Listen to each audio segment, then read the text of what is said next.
नमस्कार, मैं हूं आशीष वर्मा। मॉर्निंग कॉल में आपका स्वागत है। शुरुआत इस वक्त की हेडलाइंस के साथ। सऊदी अरब के उत्पादन कम करने से इनकार के बाद ब्रेंट क्रूड में 5% की गिरावट। दुनिया भर के बाजारों पर असर। डाउ 1%, यूरोपीय बाजार 1.5% तक गिरे। खराब ग्लोबल संकेतों का एशियाई बाजार पर असर। एसजीएक्स निफ्टी सपाट और जापान के निक्केई की कमजोर शुरुआत। पंजाब नेशनल बैंक ने 904 कंपनियों और लोगों को किया विलफुल डिफॉल्टर घोषित। Winsome Diamonds, Forever Precious Jewellery and Diamonds, Zoom Developers और S Kumar nationwide list में शामिल। एनटीपीसी ओएफएस का नॉन रिटेल हिस्सा 1.8 गुना सब्सक्राइब। अधिकतर बोली बेस प्राइस 122 रुपए के आसपास। 20% रिटेल हिस्से की बोली आज। रिटेल इन्वेस्टर्स को मिलेगा 5% डिस्काउंट। संसद में बजट सत्र का आज दूसरा दिन। जेएनयू और हैदराबाद यूनिवर्सिटी के मामले पर सभी की नजर। भारी हंगामे के आसार। मारुति के गुड़गांव और मनेसार प्लांट में उत्पादन शुरू। जाट आंदोलन के चलते बंद थे प्लांट्स। स्पाइस जेट की 599 रुपए टिकट सेल के बाद जेट एयरवेज का ऑफर। इंटरनेशनल उड़ानों पर 30% तक की छूट।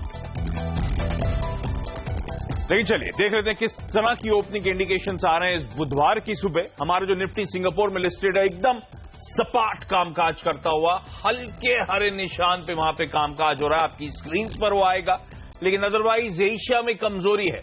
हैंगसेंग के मार्केट्स देखिए, जापान के निक्केई के बाजार देखिए, ये मार्केट्स 2/3 से 3/4% के आसपास के दबाव के साथ कामकाज करते हुए आज के ट्रेडिंग सेशन में।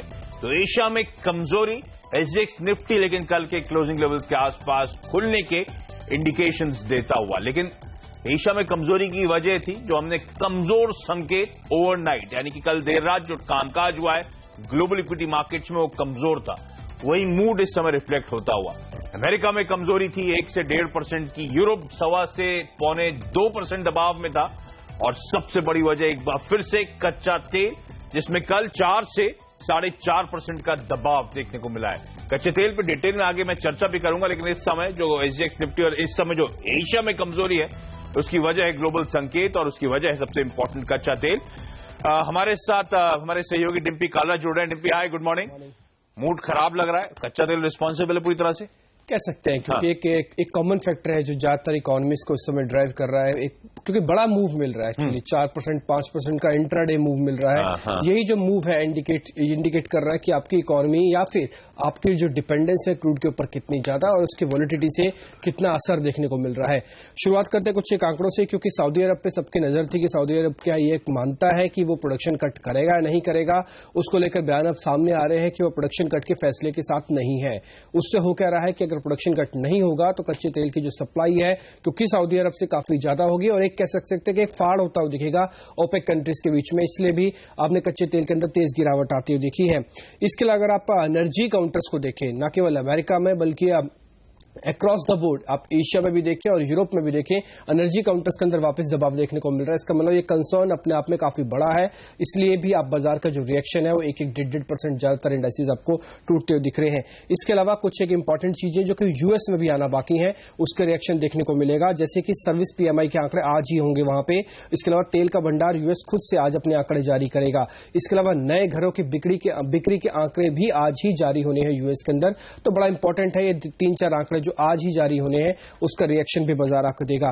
एशियन मार्केट्स की तरफ देखें आप तो सिंगापुर के बाजार में काफी हद तक थोड़ा दबाव इसलिए भी बन रहा है क्योंकि वहां की इकोनॉमी को लेकर अर्थव्यवस्था कुछ जो रिवाइज जीडीपी के आंकड़े वहां पे आए हैं उससे क्लियरली आ रहा है कि यहाँ पे एशियन इकोनॉमीज भी अभी पूरी तरह से बेहतर नहीं है। ओके, तो कच्चा तेल कल 4-4.5% का दबाव। सऊदी अरेबिया के ऑयल मिनिस्टर के बयान कि कोई प्रोडक्शन कट नहीं होगा। उसके बाद हमने देखा था एक तगड़ा स्लिप होता और उसके बाद इक्विटी मार्केट्स का भी मूड बिगड़ा। कच्चे तेल के लेवल्स आज सुबह किस तरह की ओपनिंग हो रही है वो आपकी स्क्रीन पर। आज भी ब्रेंट और नाइमेक्स में 1 से 1.5% की कमजोरी के साथ अर्ली एशियन ट्रेड्स में शुरुआत हुई है। लेकिन चलिए इस पर मैं डिटेल में आगे एक्सपर्ट जब जुड़ेंगे तो उनसे बातचीत करूंगा ही। इक्विटीज पे वापस फोकस, और कल आपको याद होगा भारतीय बाजारों में एक प्रॉफिट बुकिंग, मुनाफा वसूली, दबाव का सेशन था। ऐसा मैं क्यों कह रहा हूं? आपको याद होगा बीता हफ्ता बहुत स्ट्रांग था, 3% से ज्यादा के गेन्स थे। उसके बाद हमने इस हफ्ते की शुरुआत सोमवार को भी हर निशान के साथ ही करी थी, 1/4% की बढ़त थी। लेकिन कल सुस्त शुरुआत और उसके बाद लगातार दबाव बिकवाली का बनता रहा भारतीय बाजारों में और दिन के लोस पे जाके इंडियन मार्केट्स कल क्लोज हुए। सेंसेक्स निफ्टी में 1.5 से 1.25% की कमजोरी। निफ्टी तो कल दिन के दौरान 7100 के नीचे स्लिप हो गया था, वो तो लकीली हम फाइनली 7109 के लेवल्स पर जाकर बंद हुए हैं। Mid cap small caps pressure में थे, मार्केट ब्रेथ खासी वीक थी और बैंक्स की बहुत तगड़ी पिटाई हुई। Bank Nifty 2.5%, PSU banking index तो 4.25% तक का दबाव दिखा रहा था। इसके अलावा oil and gas, FMCG, in fact Nifty की 50 कंपनीज में से 48 कंपनियां कल लाल निशान में जाके बंद हुई हैं। तो अक्रॉस द बोर्ड सेलिंग, चौतरफा बिकवाली का प्रेशर हावी था। आज संकेत फिर कमजोर है, ग्लोबल इक्विटी मार्केट्स में दबाव है, एशिया कमजोर है। वो तो एसजेक्स निफ्टी फ्लैट ओपनिंग के इंडिकेशंस दे रहा है, लेकिन आज रणनीति क्या बनानी चाहिए? मेरे साथ मेरे सहयोगी और सीएनबीसी आवाज के सीनियर एडिटर प्रदीप पंड्या जोड़ रहे हैं। प्रदीप, हाय, गुड मॉर्निंग। कैसे प्लान करूं आज का ट्रेड? क्या करना चाहिए निफ्टी में?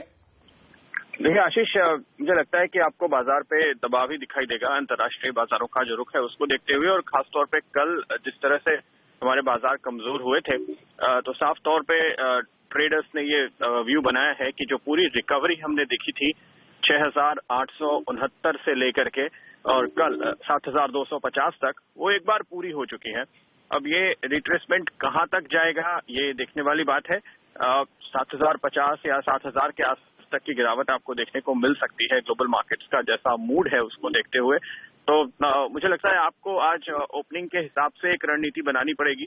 अगर ग्लोबल मार्केट के साथ चलते हुए हम थोड़ा नुकसान के साथ खुले तो अनुमान यही कि 7100 के आसपास या उसके नीचे ओपनिंग हो सकती है। उस स्थिति में आप करीब 7125 के आसपास अपना एक स्टॉप लॉस लगाकर शॉर्ट कर सकते हैं 7050 या 7000 के टारगेट के लिए।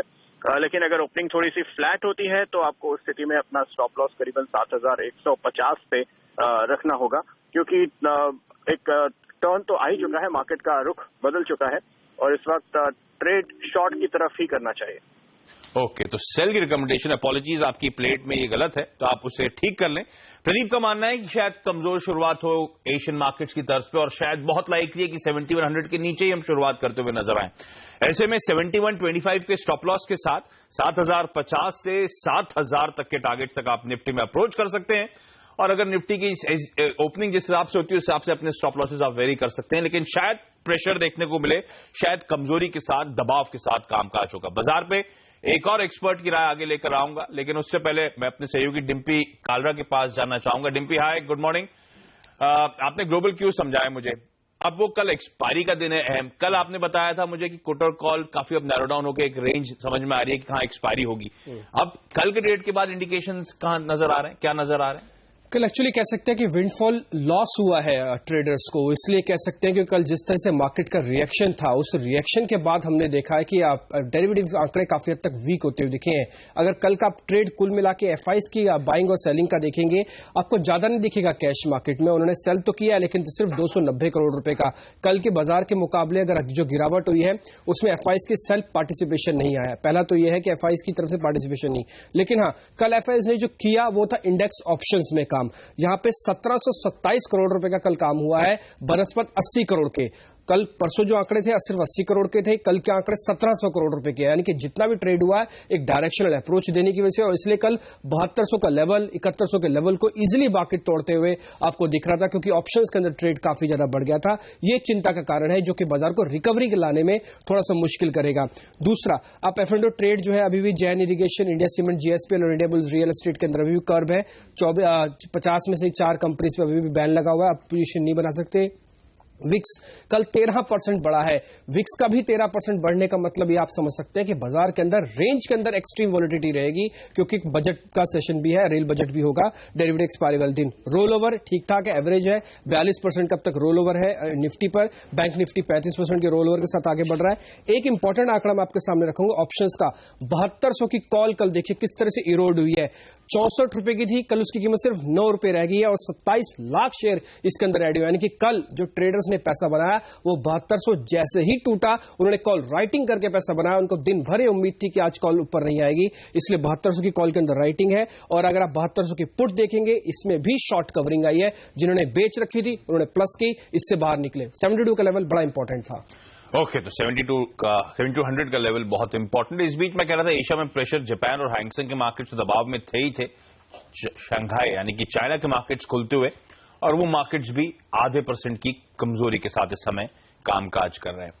आपकी स्क्रीन पर थोड़ा सा लैग के साथ अपडेट होगा। लेकिन चलिए, आज का इवेंट्स कैलेंडर यानी कि आपकी हमारी नजर कहां रहनी चाहिए। बजट सत्र का आज दूसरा दिन है। संसद में JNU हैदराबाद विश्वविद्यालय के मुद्दों पर हंगामे के आसार है। आज शाम केंद्रीय कैबिनेट की बैठक है। कैबिनेट की बैठक में ज्यादा नकदी के लेन देन पर पाबंदी पर फैसला संभव है। फोर्टिस हेल्थकेयर लिमिटेड की आज एक प्रेस कॉन्फ्रेंस है।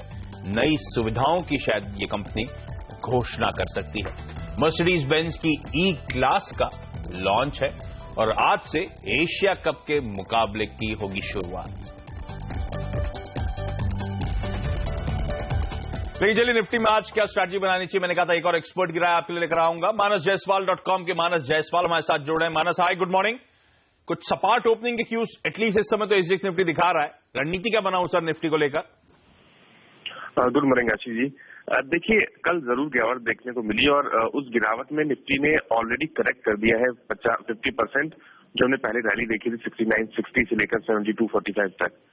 तो मैं समझता हूँ कि अब सही समय नहीं है यहाँ पर शॉर्ट करने का। और सबसे इम्पोर्टेंट यह है कि कल वॉल्यूम्स उतने ज्यादा नहीं थे जितने ज्यादा हम जो पिछले हमने क्रैक में देखे थे। तो इसलिए मैं समझता हूँ कि थोड़ा सा इंतजार करें तो बेहतर रहेगा। मैं यहाँ पर शॉर्ट करने की सलाह नहीं देता। मैं समझता हूँ कि अगर निफ्टी में रिकवरी देखने को मिले और निफ्टी वापस 7150 के ऊपर जाए तो वहां पर बाय करके चलना चाहिए और स्टॉप लॉस उस केस में 7100 के नीचे रखें।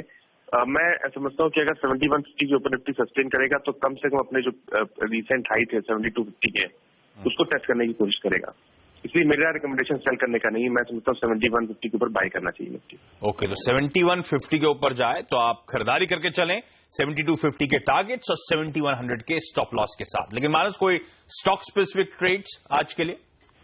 देखिए, स्टॉक स्पेसिफिक में एक बाय कॉल और एक सेल कॉल रहेगा। सेल कॉल रहेगा प्राइवेट बैंकिंग में, यस बैंक में, जहां पर ज्यादातर प्राइवेट बैंकिंग में सेलिंग प्रेशर देखने को मिल रहा है। यस बैंक ने कुछ दिन पहले ही अपना 50 दिनों का मूविंग एवरेज ब्रेक के नीचे फिसल गया था और कल एक अहम सपोर्ट 700 रुपए के आसपास स्टॉक ने ब्रेक किया है और वॉल्यूम्स अच्छे हैं। तो मैं समझता हूँ कि यहाँ पर अभी गिरावट देखने को और मिलेगी। 660 तक के टारगेट्स पॉसिबल है। 705 का स्टॉप लॉस रख के एक शॉर्ट कॉल ले सकते हैं। दूसरा बाय कॉल रहेगा माइंडट्री में। देखिए, माइंडट्री ने 3-4 दिन पहले ही 200 दिनों के मूविंग एवरेज पर सपोर्ट लिया था, फिर एक रिकवरी देखने को मिली थी, लेकिन 1400 के आसपास स्टॉक रेजिस्टेंस फेस करने लगा था। 1440 के आसपास, और कल 1440 के अहम रेजिस्टेंस को स्टॉक ने ब्रेक किया है। तो मैं समझता हूँ कि यहाँ पर एक अप मूव देखने को मिल सकता है जिसमें 1500 रुपए तक के टारगेट्स पॉसिबल है। तो 1410 के स्टॉप लॉस के साथ एक लॉन्ग कॉल लेना चाहिए। ओके, तो निफ्टी में खरीदारी, यस बैंक में बिकवाली और माइंडट्री में भी आप खरीदारी करके चल सकते हैं। मानस, आपका धन्यवाद। लेकिन डिम्पी ने भी कुछ एक्सपर्ट से बातचीत करी है, कुछ ट्रेडिंग आइडियाज उनके पास भी है। डिम्पी, बताएं। वोल्टास को एक्सेल कर सकते हैं आप। मनोज सचदेवा की रिकमेंडेशन है 215 के टारगेट के लिए इसको आप शॉर्ट करें। 235 का एक आपको स्टॉप लॉस रखना होगा। 2 से 3 दिन के हिसाब से दिया गया ट्रेड है। इसके अलावा BHEL को भी आप शॉर्ट कर सकते हैं। मोहित गाबा जो कि टेक्निकल एनालिस्ट है, उन्होंने कॉल दी है। 65 रुपए का टारगेट दे रहे हैं वो इस पे, और 100 रुपए तक का आपको एक स्टॉप लॉस भी रखना है इस पे। और ये 2 से 3 दिन तक का ट्रेड है, ध्यान रखें। 65 रुपए का टारगेट, अभी ट्रेड करीब 98 के आसपास हो रहा है, बड़ा टारगेट दिया है इन्होंने। विवेक गुप्ता की जो रिकमेंडेशन है वह कैस्ट्रॉल इंडिया को प्लस करने की है, एक मात्र प्लस कॉल जो कि क्रूड से भी कहीं ना कहीं कनेक्टेड है। 411 415 तक का टारगेट है, 401 का स्टॉप लॉस दिया गया है इस पे। ओके, तो ये वो तमाम ट्रेडिंग आइडियाज आज के लिए। लेकिन आज कौन से टॉप 5 शेयर्स रहेंगे खबरों की वजह से फोकस में? मेरे सहयोगी हेमंत गई मेरे साथ जुड़ चुके हैं। हेमंत, हाय, गुड मॉर्निंग। मॉर्निंग आशीष। कौन से स्टॉक्स रडार पर रहने वाला? मॉन्सेंटो रहने वाला है सबसे पहले रडार पर। आपको याद होगा बीटी कॉटन में जिस तरह से फसल में कीड़े लगने का मामला था, उसके बाद अब यहां पर national seed association of India ये कह रही है कि मॉन्सेंटो को जल्दी से जल्दी किसानों को कंपनसेशन देना चाहिए। तो ये खराब खबर। इसके साथ साथ जेएमसी प्रोजेक्ट, ये एक और ऐसी कंपनी है जिसने खुद से सामने आकर बताया कि कुरुक्षेत्र एक्सप्रेसवे जो काफी अटका हुआ था, आप सबको पता है, जाट्स वहां पर एजिटेशन कर रहे थे हरियाणा में, उसके चलते जो टोल कलेक्शन है वो घटा है और पिछले 8-9 दिन से हम देख रहे हैं लगातार अनिश्चितता हरियाणा में बनी हुई है, तो इनको थोड़ा नुकसान हुआ है। हालांकि मारुति के लिए अच्छी खबर, मारुति वापस से उनका प्लांट कल चालू हो गया है। सोनाको सुब्रॉस की भी जानकारी हमने आपको पिछले कुछ दिनों में दी थी, यहां पर भी प्रोडक्शन हिट हुआ है। एनसीसी ये एक और ऐसी कंपनी है जिसके लिए अच्छी खबर है, ये अपना बैंगलोर का एक टोलवे है उसमें हिस्सेदारी बेच रहे हैं इंडिया इंफ्रा फंड 2 को, तो ये हिस्सेदारी बेचकर पैसा जुटाएंगे। कोटक महिंद्रा बैंक यहां पर 19.5% हिस्सेदारी रिलायंस माफ कीजिएगा एयरटेल के एम कॉमर्स में खरीद रही है, करीब करीब 98 करोड़ रुपीस ये खर्च करेगा। तो ये बैंक टाई अप कर रहा है एयरटेल के एम कॉमर्स के साथ ही आईडीबीआई बैंक ये अब क्यूआईपी के जरिए 3,771 करोड़ रुपए जुटाने वाला है और इसके लिए इसने सेबी से मंजूरी मांगी है। जनरली क्यूआईबी के आसपास हम देखते हैं शेयर में थोड़ा सा प्रेशर देखने को मिलता है, तो इस शेयर पर भी आज नजर होनी चाहिए। ओके जी, तमाम वो स्टॉक्स हैं जो खबरों की वजह से आज हरकत पर रहेंगे, इन पे आप नजरें बना के रखें। लेकिन एक छोटा सा ब्रेक के बाद कमोडिटीज का एक चेक।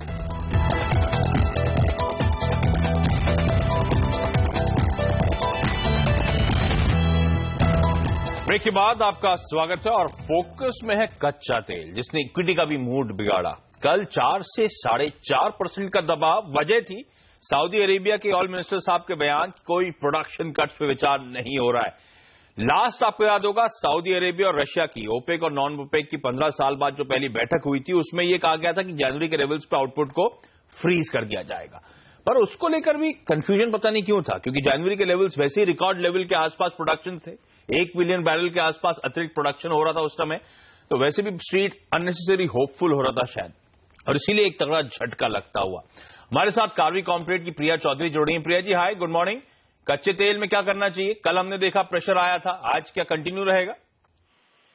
गुड मॉर्निंग आशीष, मुझे लगता है कि आज भी कच्चे तेल में प्रेशर बना हुआ रहेगा। जैसा कि अभी आपने बताया कि सऊदी अरेबिया के ऑयल मिनिस्टर की तरफ से आया है कि वो प्राइस स्टेबलाइजेशन के लिए कोई भी प्रोडक्शन कट नहीं करेंगे। वहीं आज आने वाली इन्वेंट्री में भी एक्सपेक्टेशन की इन्वेंट्री इसके लिए मिल है, और मुझे लगता है कि चलिए, प्रिया जी की आवाज क्लियर नहीं है, लेकिन कच्चे तेल में बिकवाली करने की सलाह 2170 के टारगेट्स। और सोने में, क्योंकि कच्चे तेल में दबाव, इक्विटी मार्केट से दबाव था, सोना उछल रहा है, सेफ हेवन बाइंग है, तो शायद प्रिया जी मानते हैं कि आज भी इंडियन मार्केट्स में सोने में खरीदारी करके चलें। छोटा सा ब्रेक के बाद एक मार्केट अपडेट।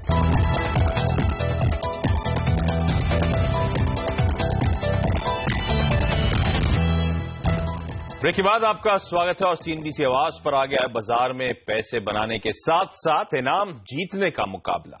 अगर आप सेबी में रजिस्टर्ड एडवाइजर हैं तो आप प्रो एडवाइजरी चैंपियनशिप के लिए रजिस्टर करें और पाएं चमचमाती मर्सिडीज कार जीतने का मौका। ट्रेडिंग इन्वेस्टमेंट स्ट्रैटेजी का अनोखा मुकाबला जल्द ही शुरू होने वाला है।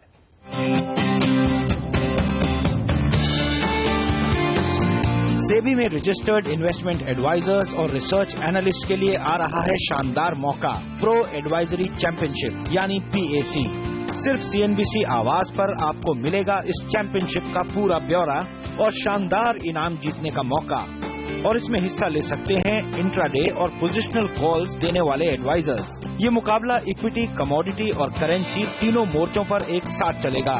तीनों में अपने अपने मुकाबले होंगे और हर रोज सबसे जबरदस्त कॉल देने वाले एडवाइजर्स को मिलेंगे शानदार प्राइज यानी 10-10 ग्राम सोना, और हर कैटेगरी में चैंपियनशिप जीतने वाले को मिलेगी चमचमाती मर्सिडीज कार।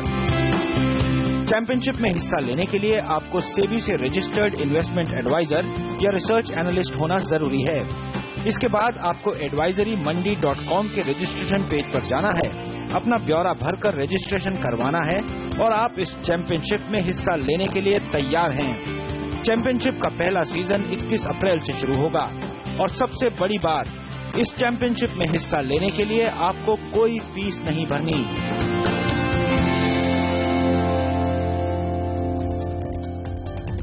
चलिए, इसी के साथ मॉर्निंग कॉल में आज के लिए इतना ही। छोटा सा ब्रेक के बाद स्टॉक 2020।